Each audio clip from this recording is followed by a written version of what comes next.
कल्याणमधील एका खासगी रुग्णालयामध्ये एका तरुणीला बेदम मारहाण झाल्याची धक्कादायक घटना घडली आहे.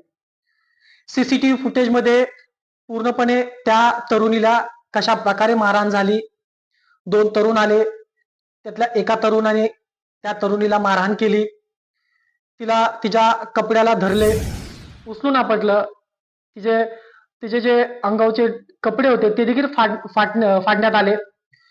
तर त्यानंतर त्या आरोपीवर, त्या तरुणावर विनयभंगाचा गुन्हा देखील दाखल करण्यात आलाय. मात्र या अशा प्रकारे जी अमानुष मारहाण झाली, त्या अमानुष मारहाणीचा सर्वप्रथम सर्वांनी निषेध नोंदवला पाहिजे. आणि तरुणीला मारहाण झाली, त्या तरुणाने मारहाण केली, या घटनेचा निषेधच व्हायला पाहिजे. मात्र काही ठिकाणी परप्रांतीय आणि मराठी हा मेसेज पुढे आणून पुन्हा एकदा परप्रांतीय आणि मराठी असा वाद निर्माण होण्याची शक्यता नाकारता येत नाही.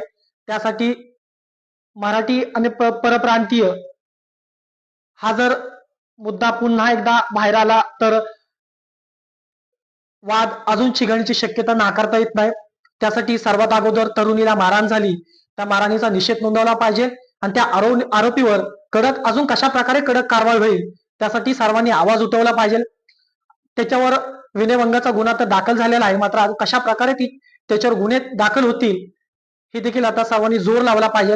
मात्र या तरुणीला ज्या प्रकारे मारहाण झाली त्या मारहाणीचा सर्वांनी निषेध नोंदवला पाहिजे.